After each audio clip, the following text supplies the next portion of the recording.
Salut à tous et bienvenue sur Julie The Dame. Alors avant de commencer cette vidéo, je voudrais vraiment vous remercier pour tous vos likes, tous vos commentaires et toutes vos vues sur la dernière vidéo sur la médiumnité. Donc je vous remets le lien ici en commentaire. Contacter un proche disparu, est-ce que c'est si facile que ça? J'avoue que je m'attendais pas à autant de vues sur cette vidéo, donc merci, c'est que ça vous a intéressé, c'est que c'est un sujet qui vous parle, donc tant mieux. Alors aujourd'hui, j'ai décidé de vous faire une petite FAQ, foire aux questions, parce que c'est vrai que j'ai souvent les mêmes questions qui reviennent quand il s'agit de nouveaux clients. Vous vous posez des questions en réalité qui sont très pertinentes, et c'est normal d'y répondre. Donc voilà, je vous fais cette petite vidéo, alors j'ai pris des petites notes pour pas oublier. J'ai essayé d'être, comme d'habitude, pas trop longue, parce que si je commence à aborder toutes les questions, on n'a pas fini, ça sera plus une FAQ. Mais en tout cas, c'est des questions qui reviennent très fréquemment, c'est des questions qui sont très intéressantes et qui méritent d'être creusées par rapport à ma pratique et par rapport à ce que je fais, finalement, tous les jours avec vous. Bienvenue sur cette vidéo, c'est parti pour la première FAQ de Julie The Dame. Alors, la première question qui revient très souvent, c'est: vous faites ça depuis longtemps, comment ça vous est venu? Alors, pour vous répondre, je travaille en tout cas ma médiumnité et le support cartomancie depuis 2016. Donc ça va faire 7 ans cet été. Alors il y a eu 2 périodes charnières, de 2016 à 2019, où je le pratiquais de manière bénévole, c'est-à-dire que j'étais fonctionnaire de l'éducation nationale, donc je ne pouvais pas avoir de second emploi à côté du mien à l'époque. Et donc je faisais ça gratuitement, ou je faisais ça pour mon association que j'avais créée en 2017. J'allais sur les salons, je vous faisais des tirages, je vous faisais des guidances, j'ai commencé les contacts défunts aussi en 2017-2018. Mais tout ça c'était bénévole, on va dire. Ça allait dans la trésorerie de l'association. À partir de 2019 jusqu'à maintenant, je me suis mise en auto-entreprise, donc j'ai un statut d'auto-entrepreneur, j'ai un numéro de SIRET, je suis déclarée. Donc maintenant, les prestations sont tarifées. On en parlera un petit peu plus tard d'ailleurs des tarifs. Les prestations sont tarifées et tout va dans, on va dire, un compte qui est déclaré et qui est lié à l'auto-entrepreneuriat. Donc quand vous calculez bien, c'est vrai que ça a fait quand même presque 7 ans. Alors le fait de le dire, c'est quand même assez énorme. J'ai pas la sensation que ça fait si longtemps. Mais si, quand même. Alors bien évidemment, par rapport à d'autres médiums, d'autres cartomanciens qui le font depuis 20, 30 ou 40 ans, c'est rien du tout, mais quand même 7 ans, ça commence à devenir intéressant. Bien évidemment, cette médiumnité, elle évolue, c'est-à-dire que en 2016, je faisais pas du tout la même chose que ce que je fais maintenant. Et tant mieux, ça prouve que ça évolue, ça prouve qu'on n'est jamais les mêmes, qu'on ne fait jamais les mêmes choses, et en tant que thérapeute et praticienne, c'est vraiment ce que je recherche. Donc voilà pour le timing.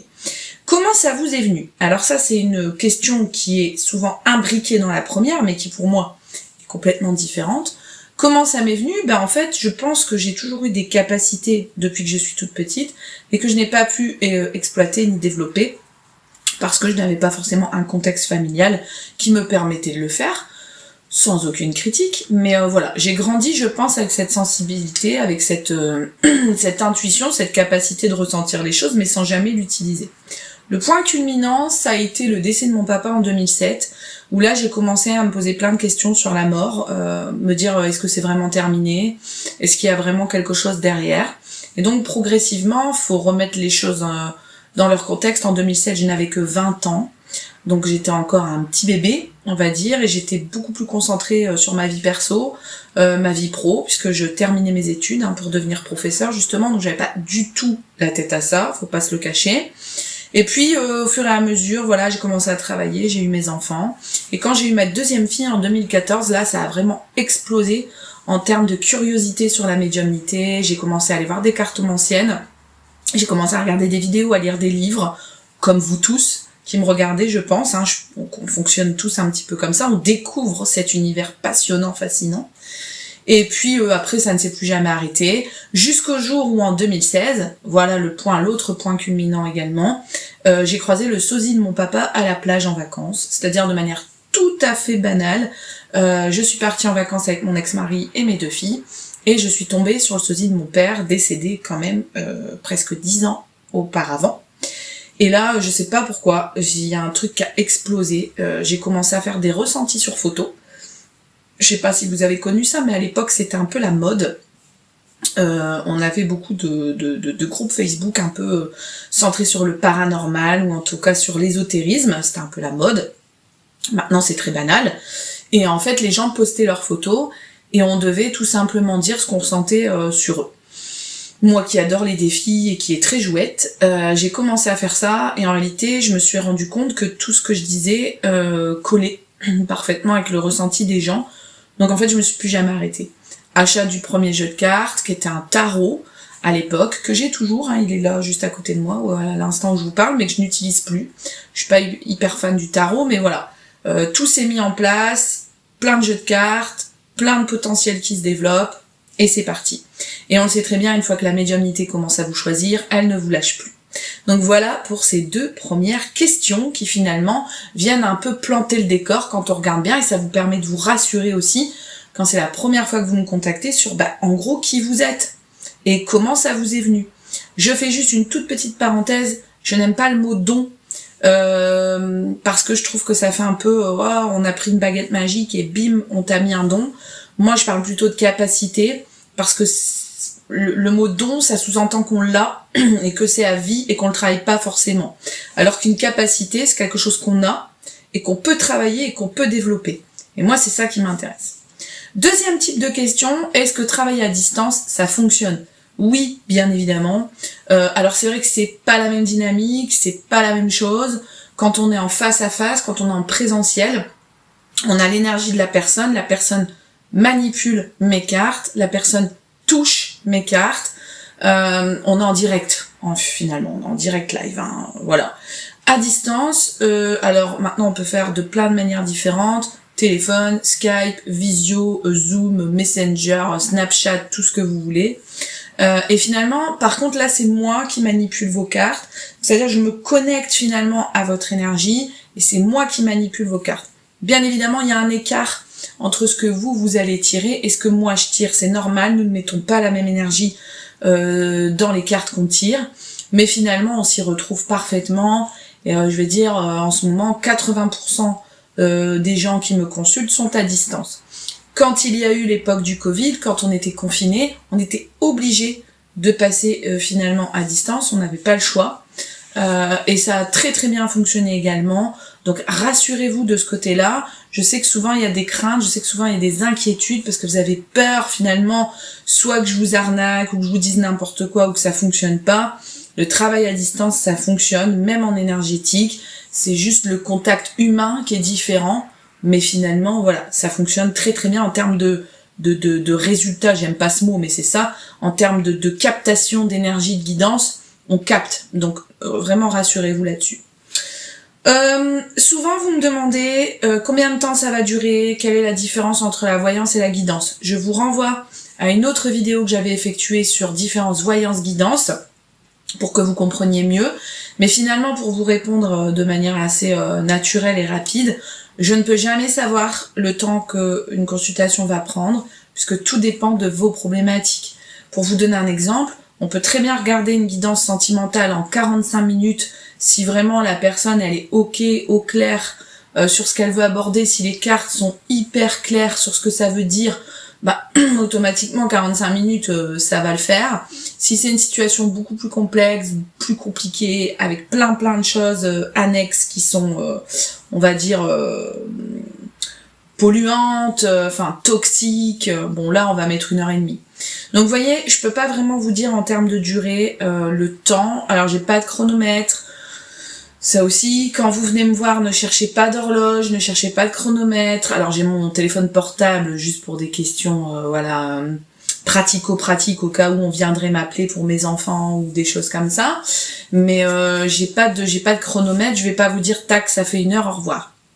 J'ai tout de même proposé un tarif alternatif, une prestation alternative depuis janvier 2023, où en fait j'ai des gens qui veulent vraiment, je pense que ça les rassure, fonctionner au tarif horaire. C'est-à-dire qu'ils veulent 1 heure. Voilà, ils veulent pas dépasser, ils veulent 1 heure. Peut-être aussi parce que dans leur timing, ils ont qu'1 heure de disponible, ça c'est fort possible aussi. Donc j'ai proposé là depuis le mois dernier un tarif 1 heure au prix de 60 €, qui est le prix standard ici dans le nord de la France. Donc voilà, si vraiment vous voulez rester centré sur 1 heure, c'est possible. Si vous voulez regarder un domaine ou des questions sans vous arrêter au facteur temps, c'est possible aussi, mais dans ces cas-là, voilà, sachez que si on part sur un domaine, on en a pour minimum 1 heure, je pense. Tout dépend encore une fois des problématiques. Si on part sur 2-3 domaines, on arrive facilement à 1h30, 2 heures, ce qui peut vous paraître beaucoup. C'est vrai qu'énergétiquement, c'est quand même pas mal. Et en plus, ça mange beaucoup d'énergie. Donc voilà, sachez-le. Je vais toujours vous demander, quand vous prenez rendez-vous, je vous demande toujours si vous avez une idée, finalement, de ce que vous voulez aborder, parce que justement, ça me permet de calculer la durée, le tarif, et aussi de m'organiser dans mes journées. Donc ça, c'est plutôt intéressant de le mentionner, parce que souvent vous me dites, pourquoi vous me demandez ce que je veux en fait ? C'est juste pour calculer par rapport au timing. Donc voilà pour cette question. Les chemins de vie, c'est quoi ? Ouais, super question ça. Qu'est-ce que c'est qu'un chemin de vie ? Pourquoi vous calculez mon chemin de vie ? Pourquoi quand on commence, vous me demandez ma date de naissance ? Et pourquoi vous me demandez, pourquoi vous m'expliquez des trucs un peu bizarres sur mes chemins de vie ? Parce que la numérologie, ça permet d'expliquer plein de choses. Ça permet finalement de dresser ce premier contact, ce premier terrain de travail qu'on vient mettre en place avant de toucher à quoi que ce soit. C'est-à-dire que normalement, quand on fait votre numérologie, quand on calcule votre chemin de vie selon votre date de naissance, on a déjà plein d'infos sur les forces, sur les blocages, sur ce qu'il faut travailler, sur le pourquoi du comment ça va pas. On a déjà fait au moins un bon 30 à 40% du boulot. La cartomancie, c'est un autre support qui vient agrémenter cette analyse numérologique de base. Avant, je ne la faisais pas, donc quand je vous dis avant, on va dire de 2016 à 2020 à peu près, j'ai dû commencer au tout début, même en 2019, j'ai pas souvenir que je le faisais. Ça a commencé tout doucement début 2020. Pourquoi ? Parce que justement, je me rendais compte qu'il y avait tout le temps les mêmes problèmes qui revenaient. Je me rends compte qu'il y avait tout le temps les mêmes blocages chez des personnes qui finalement avaient des points communs. Et je me suis dit, Julie, c'est quand même pas par hasard. Donc on va aller farfouiller dans leur date de naissance, on va aller farfouiller dans leur numérologie et on va voir pourquoi. Et en effet, vous aviez toujours les mêmes chemins de vie qui revenaient très souvent en même temps et avec les mêmes blocages, mais surtout avec les mêmes forces. Donc c'est ça, moi, qui m'intéresse, c'est vraiment... C'est pas juste pour vous dire, salut, vous êtes chemin de vie 5, merci, au revoir, ça vous apporte rien. Il faut que je vous explique ce que c'est. Comme ça, vous l'avez à l'intérieur de votre cerveau et vous le gardez à vie. Puisque le chemin de vie, le calcul du chemin de vie ne change pas. Il est calculé par rapport à votre date de naissance. Donc il ne peut pas du tout changer. Votre date de naissance reste toujours la même. Et donc quand vous avez des obstacles ou des couacs qui se manifestent sur votre chemin, toujours le fait de se rappeler, mais oui, mais je suis chemin de vie autant. Et Julie, elle m'a dit que quand on était chemin de vie autant, on avait ce type de blocage. Et donc, comment on peut les travailler ? Et donc, comment on peut les faire évoluer ? Vous voyez ? Tout ça, c'est lié. Donc, le chemin de vie, c'est pas pour moi, c'est pour vous. C'est pour que vous puissiez vous connecter davantage à qui vous êtes et donc mieux travailler, bien évidemment, en continuité de la guidance que je vous aurais fait lors du rendez-vous. Alors, passons aux questions suivantes. Alors, question suivante... Pourquoi justement je vous demande une photo et pourquoi je vous demande une date de naissance ? Pour me connecter à votre énergie. Ça aussi, ça pose des problèmes. Parfois, j'ai des clients qui me disent « mais je comprends pas, on se voit en présentiel, donc pourquoi vous avez besoin de ma photo ? Finalement, vous allez me voir. » Bien évidemment, je vais vous voir, heureusement. Mais le fait d'avoir votre photo, ça me permet de me connecter à vous, ça me permet de me connecter à vos énergies, ça me permet de voir si je capte des choses avant que vous arriviez. Et oui, comme avec les contacts défunts, parfois on capte déjà des choses avant qu'on commence le contact, ou avant que la conférence, par exemple si on est en conférence, avant que la conférence commence. Donc c'est ultra essentiel que j'ai votre photo. Si vous n'avez pas de photo, ou si vous ne souhaitez pas me faire parvenir votre photo, parce que parfois, malheureusement ça peut arriver, vous voulez pas me transmettre votre photo, parce que vous n'avez pas confiance, ou parce que vous avez un peu peur, me transmettez pas votre photo, c'est pas grave en soi. C'est juste que je vais moins bien capter, notamment si on travaille à distance. Parce que je vous rappelle que du coup, si on s'appelle pas en caméra, je ne sais pas du tout à quoi vous ressemblez. Donc ça, après, c'est vous qui choisissez. Moi, je demande la photo, je ne l'exige pas. Si vous voulez pas me la transmettre, vous me la transmettez pas. Enfin, je veux dire, c'est votre choix, il y a aucun souci là-dessus.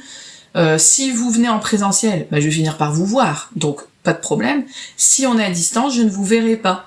Donc ça implique tout ce que ça implique quand on ne voit pas la personne. On ne capte pas son taux énergétique, on ne voit pas s'il y a des soucis par exemple de santé qu'il faudrait mentionner. C'est un petit peu dommage, mais c'est tout, je respecte votre choix. Et pourquoi la date de naissance ? Je viens de vous l'expliquer par rapport au calcul du chemin de vie, mais aussi par rapport au signe astro aussi. Alors je commence un petit peu à m'y mettre, je ne suis pas du tout astrologue, mais par contre je commence beaucoup à m'intéresser à l'astrologie, à l'ascendant, aux signes de base, et surtout au décan, voilà. Donc ça me permet aussi d'associer, vous voyez, le signe astro et le chemin de vie. Donc parfois, on a des associations. Je pense notamment, vous voyez, quand on a un chemin de vie 11 qui est très lié à l'indécision, à la difficulté à faire un choix, à être un petit peu entre deux, dans l'ambivalence, les hauts et les bas au niveau du moral, du caractère, et qu'on est Gémeaux, forcément, ça vient un petit peu être redondant et donc renforcer cet aspect indécision et donc influence à fond du mental. Ça c'est juste un exemple, mais il y en a plein d'autres. Autre question, je regarde mes notes. Pourquoi, alors ça on va en parler dans la vidéo sur les blocages, donc ça sera une autre vidéo, mais je vous donne quand même un élément de réponse. Pourquoi Julie, admettons je suis venue te voir pour plusieurs domaines, il y en a qui ont fonctionné, il y en a, tout ce que tu m'as dit c'est assez produit, et il y en a un, ça marche pas. Il y en a un, ça se débloque pas. Par exemple, je suis venue te voir pour le sentimental, je suis venue te voir pour le boulot, je suis venue te voir pour la santé, tout s'est réglé, sauf que j'ai toujours rencontré personne. Et ça, c'est vraiment des questions que vous me posez très souvent. Pourquoi il y a des choses qui se produisent et pourquoi il y a des choses qui ne se produisent pas? On part dans une réponse qui va être très vaste et très vague et qui en fait dépend des situations de chacun. Je peux pas vous donner une réponse bateau comme ça. Ça dépend de plein d'éléments. Peut-être que c'est pas le moment. Peut-être qu'il y a un aspect dans la guidance qui n'a pas été travaillé. Peut-être qu'en fait, vous avez peut-être mal compris ou interprété la guidance. Peut-être que c'est moi qui me suis trompée. Vous voyez, il y a plein d'éléments, mais il y a forcément une raison, et vous le vérifiez, puisque tout le reste se produit. Donc c'est que c'est pas une arnaque, c'est qu'il y a bien un fil conducteur. Et pourquoi il y a un point qui finalement bloque? C'est justement, c'est pour ça qu'il va falloir regarder la vidéo sur les blocages, parce qu'on va pouvoir essayer de détailler le pourquoi du comment ça fonctionne pas. Mais sachez que ce n'est pas parce que vous avez un domaine ou une question qui ne se résout pas que l'entièreté de votre guidance est remise en question. Bien évidemment que non. Ça ne change rien au travail qu'on a fait, à l'énergie qu'on a déployée. C'est juste que peut-être que c'est pas encore le moment. Et si en plus on vous a donné un timing dans les cartes, que ce timing n'est pas encore arrivé, ne paniquez pas. Si on vous a dit hiver et que vous êtes qu'au printemps, tout à fait logique que finalement vous voyez pas encore les choses évoluer. En revanche, si on vous a donné un timing et qu'il est dépassé, là encore, ça peut signaler un blocage et il faut aller voir le pourquoi du comment ça bloque. Autre question. Est-ce que je capte les défunts naturellement? Ça, ce sont des questions qui sont venues suite à la vidéo sur la médiumnité qui a eu plein de vues, dont je vous ai parlé au début. Oui, je peux capter les défunts naturellement, c'est-à-dire sans rien demander. Je peux sentir des énergies défuntes autour de vous. Et dans ces cas-là, je vous le dis, vraiment allez voir la vidéo sur les contacts défunts, j'en parle. Oui, c'est possible. Mais généralement, ça ne marche pas comme ça, ou en tout cas pas chez moi. J'ai besoin d'avoir une demande d'une personne qui me dit « je souhaite contacter un défunt ». Donc dans ces cas-là, c'est cette personne qui me demande à moi, et moi je demande au défunt. Donc nous ne sommes pas en captation naturelle, nous ne sommes pas encore une fois en direct, nous sommes dans un entretien qui est préparé, nous sommes dans une rencontre qui est voulue, qui est provoquée. Donc forcément, viennent des questions du type « ça vous dérange pas de faire ça, c'est quand même bizarre, et en plus vous dérangez les défunts ». Voilà le genre de réponse que j'ai eu à la vidéo. Non, je n'ai pas cette sensation de déranger les défunts, en tout cas je pense qu'ils me le montreraient si je les dérangeais, et quand bien même ils seraient occupés, je pense qu'ils me le diraient, ou en tout cas qu'ils me le feraient comprendre. Donc vraiment rassurez-vous aussi là-dessus, si vous êtes dans une démarche de vouloir faire un contact défunt, de vouloir parler avec un de vos proches décédés, si je le capte pas ou si je sens que je le dérange, de toute façon je n'aurai rien. Je n'aurai pas de message Quand on vous téléphone et que vous êtes occupé, vous répondez pas. Et c'est la même chose chez les défunts. Donc, faut pas avoir peur de les déranger. Alors bien évidemment, faut aussi mettre une mesure là-dessus. C'est sûr que si on fait des contacts défunts toutes les 5 minutes, ça va commencer à poser problème. Mais là aussi, il faut rester raisonnable. Un contact défunt, c'est une fois de temps en temps. Et moi, c'est pareil. Je ne refais d'ailleurs jamais. Ça, c'est une sous-question. Quand vous me dites, Julie, est-ce qu'on peut refaire un contact défunt d'ici 6 mois, 1 an avec la même personne? Très souvent, je vous dis non. En tout cas, pas avec moi. Parce que ça va servir à rien. Je vais vous redire la même chose que je vous ai dit il y a 6 mois. Vous allez repayer le même tarif pour finalement capter peut-être quelques petits trucs différents, mais la trame, le fil conducteur va être le même. Donc ce que je vous conseille dans ces cas-là, c'est d'aller voir un autre collègue à moi, un autre médium, qui lui pourra capter votre défunt de manière différente, puisque comme je l'ai expliqué dans la vidéo, nous avons tous des canaux qui diffèrent, et donc il pourra vous donner très certainement d'autres infos, d'autres nouvelles que ce que moi je vous ai donné ce jour-là. Donc voilà, n'ayons pas peur de déranger les défunts, s'ils sont pas dispo, ils nous répondent pas. Autre question, est-ce que je suis sûre de moi? Et alors j'adore cette question. Est-ce que vous pouvez estimer votre pourcentage de réussite? Alors là, bou. Toutes celles et ceux qui me connaissent savent que je suis archi nulle en mathématiques. Alors les pourcentages, c'est certainement pas mon domaine. Et alors dans la médiumnité, on devrait même pas parler de pourcentage de réussite. On n'est quand même pas dans un examen, quoi. Donc non. Alors, sûr de moi, bien sûr que non. Sinon, je serais une médium bien prétentieuse, ce que j'estime pas être. Personne ne peut être sûr de lui. Donc bien évidemment, quand on fait une consultation ensemble, j'ai le stress. Parce que parfois, ça aussi, vous me le demandez. Aïe, moi je suis stressée, je vous ai au téléphone, vous me dites, oh là là, j'ai pas dormi la nuit, j'ai peur de ce que vous allez me dire, ou alors vous arrivez ici en présentiel, vous êtes tremblant, pas bien. Et je vous dis toujours, mais rassurez-vous, je ne mange pas, je ne mange personne, je vais pas vous détruire psychologiquement parce que c'est certainement pas mon métier, et en plus moi aussi je suis stressée. Bah oui, j'ai peur de vous dire des bêtises, j'ai peur d'être à côté de la plaque, que ce que j'ai préparé ça soit pas du tout ça, et que vous me disiez, non mais en fait Julie, c'est pas du tout ça, t'es complètement à côté de la plaque, tu dis n'importe quoi. Donc oui, j'ai le stress, oui c'est compliqué des deux côtés, on se connaît pas, on va quand même se raconter des choses hyper perso, on va aller toucher à des sphères qui sont un petit peu fragiles et sensibles. La médiumnité, la cartomancie, la voyance, la guidance, c'est pas un jeu de cartes classique où on fait une belote, on va quand même parler de choses assez intimes. Donc oui, je suis stressée, et non, je ne suis pas sûre de moi. Automatiquement, je peux jamais être sûre de moi à 100% par rapport, je vais dire, au contenu que je vais vous fournir. En termes de résultats, comment on peut évaluer les résultats d'un médium ou d'un cartomancien ou d'un thérapeute en général? Forcément, vous allez aller voir les avis. Vous allez aller voir les avis puisque vous ne me connaissez pas, donc vous ne savez pas. C'est le bouche à oreille. C'est tiens, j'ai été voir un tel, elle est super, elle m'a dit ça. Moi aussi, je fonctionne comme ça en tant que client. Donc pourcentage de réussite, j'oserais même pas me lancer là-dedans parce qu'on peut pas calculer, et en plus je ne suis pas dans une performance mathématique ni scientifique. Donc je répondrai pas à cette question. En revanche, est-ce que je suis sûre de moi? Non. Est-ce que j'obtiens des bons résultats en termes de contenu? Oui. Mais c'est vous qui m'envoyez ces résultats, et c'est vous qui me donnez ce contenu et cette expérience positive. Donc le meilleur conseil que je puisse vous donner si vous êtes nouveau, que vous regardez cette chaîne et que vous souhaitez une consultation, allez voir mes avis. Les avis sur la page Facebook Julie The Dame et les avis sur la page Google également Julie The Dame. J'ai aussi un profil Instagram, mais où pour l'instant j'ai pas beaucoup de consultants et où en plus il n'y a pas forcément d'onglet avis.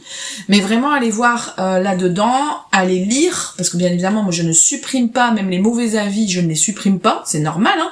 Ça fait partie aussi du jeu d'avoir des mauvais avis. Voilà, c'est tout. C'est que ça n'a pas fonctionné ce jour-là, ou en tout cas que le feeling n'était pas présent. Mais vraiment, rassurez-vous par rapport à ça. En termes de performance, j'aime d'ailleurs pas ce mot, mais on l'utilise, hein, vu que c'est un business comme un autre. Je ne peux pas quantifier mes performances. Tout ce que je peux voir, ce sont les résultats positifs par rapport à la guidance à l'instant T, si ça vous parle, si ça vous a plu, mais aussi les résultats en termes de continuité dans le temps, c'est-à-dire si la guidance qu'on a réalisée ce jour-là se poursuit dans les mois à venir, et surtout si elle vous porte dans vos progrès et dans vos évolutions. Autre question. Pourquoi vous me dites pas ce que j'ai à faire? Moi je veux que vous me disiez exactement ce que je dois faire. Pourquoi vous n'êtes pas précise? Moi, je trouve que vous n'êtes pas hyper précise. Ça manque de contenu. Moi, je m'attendais à ce que vous me donniez des conseils. Ça aussi, c'est des choses que j'entends. Un thérapeute ne doit jamais, j'insiste, vous donner des ordres. Je ne suis pas là pour vous donner des ordres. Et personne sur cette terre n'est là pour vous donner des ordres. Ça, c'est mon point de vue. Donc automatiquement, quand vous vous asseyez, très souvent c'est en salon que j'entends ça quand je fais des salons, vous vous asseyez puis vous me dites « Julie, il faut absolument que vous me disiez quoi faire. » Non. Alors là, on arrête tout de suite. C'est-à-dire que non, je ne vais pas vous dire ce que vous devez faire. Je vais vous dire ce que je vous conseillerais de faire, ce que l'univers vous conseillerait de faire. Moi, je vous rends votre libre arbitre. Voilà, la dynamique aussi. Qu'est-ce qui fait que cette chaîne et que mon métier et que ma façon de faire est différente des autres? C'est pas qu'elle est meilleure, c'est pas qu'elle est plus performante. Encore une fois, ça serait de l'ego de dire ça. C'est juste que moi, je veux vous rendre votre responsabilité, vos responsabilités dans les choix que vous faites et dans la direction que vous prenez. Parce qu'on vit dans une société où maintenant on nous donne tout, on ouvre le bec, on gobe et on attend que ça se passe. Moi, ça fonctionne pas comme ça. Et de toute façon, je pense que tous mes collègues qui sont connectés à la même énergie que moi diront la même chose. On est dans l'ère de l'action, dans l'ère de il faut retrousser ses manches, il faut y aller. Donc automatiquement, je vais vous donner des conseils, mais en termes de prédiction, encore une fois, allez voir la vidéo guidance voyance, en termes de prédiction, parfois c'est pas ultra précis. Bien évidemment que ça va pas être ultra précis, puisque tout va dépendre de la vitesse à laquelle vous avancez. Donc c'est comme si je vous disais, vous êtes dans une voiture, et c'est comme si je vous disais, dans 1h40, on arrive. Mais pas forcément. Si vous continuez à cette vitesse-là, oui, d'après le GPS, dans 1h40, vous êtes arrivé à destination. Super. Donc c'est pareil dans une guidance. Si vous continuez à ce rythme-là, dans 6 mois, apparemment, ce problème serait susceptible d'être résolu. Super. Beaucoup de conditionnels. On n'en sait rien. On n'est pas Dieu. On peut pas certifier aux gens. Ok ? En revanche, si votre voiture, elle ralentit, si vous avez un pépin sur la route, une déviation, des travaux, un pneu qui crève ou Dieu sait quoi, vous allez forcément pas arriver 1h40 après. Ça va retarder. Pareil dans la guidance. Si vous avez des obstacles qui viennent sur vos routes, et normalement, ces obstacles devraient être dans la guidance concernée, vous allez avoir des cartes de retard. Je vais vous dire, attention, ça prend un petit peu plus de temps que prévu. Apparemment, ça galère un petit peu plus, donc faites attention à vous. Et là, vous le savez que finalement, le timing de base va être un petit peu ralenti. Au contraire, parfois, vous pouvez avoir moins de bouchons que prévu, une circulation qui est plus fluide, une voiture qui est en forme ce jour-là, et vous gagnez quelques minutes. Vous allez un petit peu plus vite.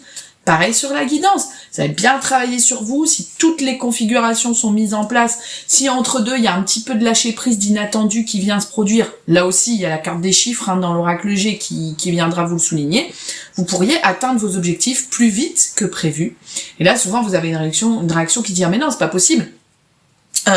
C'est forcément cette date-là, on m'a dit forcément cette date-là, donc vous devez vous tromper. Et en réalité, quelques semaines après, vous m'envoyez un message en me disant « bah oui, il y a eu quelque chose qui a fait que j'ai eu mon résultat, ou en tout cas ma réponse, de manière plus rapide que prévu. » Donc le timing ne veut finalement rien dire dans l'équation, tout dépend de votre propre évolution personnelle à vous.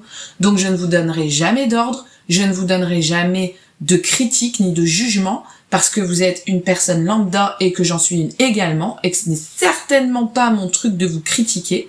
En revanche, je vais essayer de vous pousser vers ceux que vous voulez atteindre, et je vais essayer de vous sortir de votre zone de confort pour aller travailler ce qui bloque, et donc du coup, parvenir enfin à vos objectifs. Le transgénérationnel, qu'est-ce que c'est? Alors pareil, on refera des vidéos là-dessus, mais je vous donne quand même un petit indice là-dessus, parce que j'ai un forfait sur le transgénérationnel.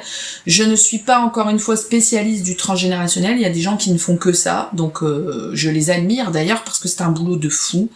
Le transgénérationnel, en réalité, c'est aller farfouiller dans vos ancêtres et aller voir ce qui peut bloquer dans l'arbre généalogique, un petit peu sur les racines du dessus, ce qui peut vous peser en fait dans vos vies de tous les jours, parce que parfois on constate que malgré les guidances, malgré tous les efforts qu'on fait, ça n'avance pas, il y a quelque chose qui bloque. Donc ça aussi on en parlera dans la vidéo des blocages. C'est intéressant d'aller voir qu'est-ce qui bloque justement. Donc le transgénérationnel, c'est vraiment aller chatouiller les ancêtres, qu'ils soient vivants ou décédés, et aller voir d'où peuvent venir les blocages, bien évidemment les libérer, sinon ça sert à rien. Si c'est juste pour vous dire, bon tiens, il y a un blocage dans l'arrière-grand-père côté maternel, vous vous en foutez, vous ce que vous voulez c'est libérer vos blocages et vous avez bien raison. Donc moi mon but c'est de me connecter à toutes ces personnes et d'essayer de libérer les choses. Le transgénérationnel finalement en regardant mon bouquin la dernière fois parce que j'écris tous les arbres généalogiques que vous m'envoyez, je les écris dans un recueil, dans un livre. Et en réalité, j'en ai fait quand même pas mal. Donc ça, c'est pareil, j'en fais pas depuis si longtemps. Ça doit être 2021. On était encore confinés. Donc ouais, ça doit être ça, 2021. On était dans les zones de confinement, déconfinement, confinement, déconfinement. Finalement, j'en ai fait pas mal. Alors là aussi, est-ce qu'en termes de résultats, ça porte ses fruits? Je pense. En tout cas, vous me donnez beaucoup de retours, de bons retours par rapport à ça. Je vous remercie vraiment là-dessus parce que je suis vraiment pas sûre de moi, encore moins sûre de moi dans un transgénérationnel que dans un contact défunt, que dans une guidance, parce que c'est quelque chose que j'ai pas l'habitude de faire tous les jours. Et en réalité, tant mieux parce que ça mange une énergie de fou. Ça demande une connexion de malade, puisqu'en fait ici, je n'ai que le support de l'arbre généalogique, je n'ai pas de photos, j'ai juste des prénoms, parfois les dates de naissance, mais c'est même pas sûr. Donc voilà, il faut s'accrocher. Mais c'est génial, c'est très enrichissant, et si vous voulez le tenter un jour, vraiment faites-le, que ce soit avec moi ou avec quelqu'un d'autre, ça nous fait grandement avancer. Ça nous fait comprendre beaucoup de choses. Les partenariats, est-ce que je travaille avec des gens? Oui, bien évidemment. C'est pas parce qu'on est auto-entrepreneur qu'on travaille tout seul. J'ai horreur d'être toute seule. De toute façon, ceux et celles qui me connaissent le savent. J'aime travailler en groupe. J'aime travailler en partenariat. J'avais créé une association en 2019 qui s'appelait Rose, mais qui finalement a été dissoute. Voilà, parce que bon, ça a duré 2 ans. On avait une boutique ésotérique à Avennes-sur-Helpe, ici dans le nord de la France, où on proposait voilà des prestations diverses et variées dans le bien-être et dans l'ésotérisme. On vendait même des produits. La conjoncture a fait que finalement ça s'est arrêté, mais je reste en contact, et d'ailleurs je les embrasse s'ils regardent cette vidéo, avec beaucoup de collègues de chez Rose. Je travaille également avec mon mari Julien, qui est le monteur de toutes mes vidéos, que j'embrasse également bien évidemment, qui est magnétiseur énergéticien. Donc parfois vous verrez aussi dans mes offres ou dans mes tarifs, vous verrez qu'on propose des soins à 4 mains. Donc ça c'est aussi très intéressant, c'est-à-dire qu'on vient finalement tous les deux vous donner notre énergie Reiki, puisque nous avons tous les deux le 1er degré Reiki. Les soins, c'est franchement pas ce que je préfère, je vous l'ai déjà dit dans d'autres vidéos, mais de temps en temps, un soin à 4 mains, franchement, ça fait super du bien. Donc voilà. Les partenariats avec, bien évidemment, Bertrand, de Nord Fantastique, que vous verrez vendredi prochain, sur cette chaîne également. Des partenariats avec plein de gens, avec Brigitte, ma maître Reiki, des partenariats avec des gens de tous les jours, qui sont des personnes qui s'intéressent à tout ça. On fait des ateliers numéros, enfin voilà, il y a plein de choses. J'aime travailler avec les gens, j'aime apprendre des gens, j'aime transmettre aux gens. J'aime me beurrer la biscotte. Voilà, j'aime partager notre notion de spiritualité, c'est juste génial. Donc si vous êtes un thérapeute, si vous êtes un professionnel aussi qui regardez cette vidéo, c'est possible, et que vous souhaitez finalement échanger nos pratiques, ou en tout cas juste papoter, enrichir aussi votre sphère spirituelle, n'hésitez pas à me contacter, ça sera avec grand plaisir. Est-ce que c'est pas trop dur ce métier, Julie, finalement? Alors ça dépend ce qu'on entend par dur, ça dépend les éléments de comparaison qu'on a. C'est sûr que par rapport à l'ouvrier qui fait 12 heures à la chaîne, c'est pas difficile, honnêtement, voilà. Après, j'ai vraiment pas la sensation, si vous voulez, que c'est un métier. Je le vis pas comme ça, en fait. J'ai l'impression que c'est quelque chose que je fais tous les jours et que j'aime faire. Alors oui, ça me fatigue, je vais pas vous le cacher, de toute façon, voilà, quand on travaille du lundi au samedi, on est fatigué, peu importe le métier. Mais cette fatigue, elle est plutôt énergétique qu'autre chose, parce que j'essaye de beaucoup vous transmettre, je prends beaucoup aussi de vos émotions, malgré la protection. Mais finalement, j'adore ce que je fais. Donc j'ai pas l'impression de travailler, j'ai pas l'impression d'être au charbon pendant 48 heures d'affilée. C'est un métier qui est compliqué, c'est un métier qui deal avec de l'humain, donc parfois on a aussi des réactions pas très sympas, il faut le dire, mais globalement j'ai des consultants qui sont adorables, qui me portent, qui me valorisent, qui m'encouragent, qui me donnent des pistes de progression, qui me poussent à me dépasser. Donc non, c'est pas un métier difficile, c'est un métier magnifique, c'est un métier peu banal, c'est un métier c'est même pas un métier, c'est une passion, donc rien que pour ça je vous remercie de me permettre de vivre finalement de ma passion. Est-ce que tu te tires les cartes à toi-même? Non. Ou alors très très rarement. ça peut m'arriver, mais quand je suis vraiment down, que ça va pas du tout, que je me pose des milliards de questions, c'est rare. Je me fais tirer les cartes, c'est rare aussi maintenant, mais voilà, je me les tire pas. Pourquoi ? Parce que forcément ça va sortir ce que je voudrais qu'ils sortent, ou parfois quand je suis vraiment pas bien, on sort des choses négatives, donc ça sert à rien en fait globalement, à part se faire du mal à soi-même. Est-ce que je tire les cartes à mes proches ? On en a parlé cette semaine avec une cliente que j'embrasse, d'ailleurs je suis sûre qu'elle regardera cette vidéo. Je tire de moins en moins les cartes à mes proches parce qu'en fait je me rends compte aussi que je mets ma patte personnelle dans ce que je tire et que je suis beaucoup moins dans l'interprétation, beaucoup moins dans le ressenti, beaucoup plus dans l'affect, beaucoup plus dans le mental. Donc mes copines, quand elles veulent une guidance, je les envoie vers un collègue ou une collègue parce que j'ai peur finalement que mon ressenti soit biaisé. Dernière petite question et après je vous laisse, du coup que j'ai dit le mot protection. Comment on se protège, Julie ? Ça c'est une question que vous me posez énormément en ce moment. Comment on se protège ? Il y a plein de moyens différents de se protéger, mais l'essentiel en fait c'est vraiment d'avoir cette bulle énergétique de protection autour de soi. Quand on sort, vous savez que vous êtes réceptif, vous savez que vous êtes sensible, vous savez que vous êtes empathe. Donc automatiquement, quand vous sortez, quand vous recevez des gens chez vous, protégez-vous. Parce qu'on s'en rend pas compte, mais on engrange énormément les énergies des gens et après on ne se sent pas bien. Il existe plein de rituels de protection, maintenant c'est accessible sur internet, enfin voilà, chacun fait comme il veut, c'est comme un manteau. Quand vous sortez, vous mettez un pull, vous mettez un gilet, vous mettez un manteau, protégé du froid, protégé des intempéries.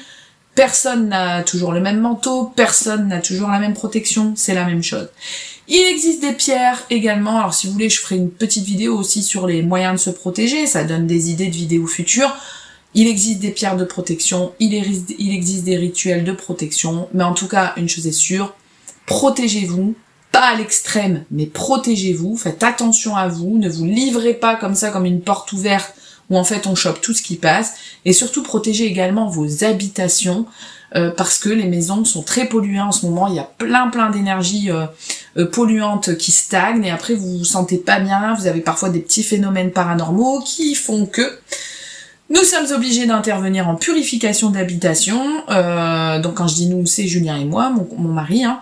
Et là on arrive dans des maisons où en effet, oh là on se dit mais dis donc, en fait c'est le bureau des plaintes ici, c'est-à-dire que tout le monde vient, tout le monde décharge ses sacs poubelles, tout le monde se barre, et du coup après vous vous retrouvez le bec dans l'eau, en mode je suis pas bien, qu'est-ce qui se passe ? Je dors plus la nuit, j'entends des bruits, c'est bizarre. Donc voilà. Protégez-vous, c'est super important. Pas dans l'hyper-protection, pas dans la paranoïa, parce que ça sert à rien.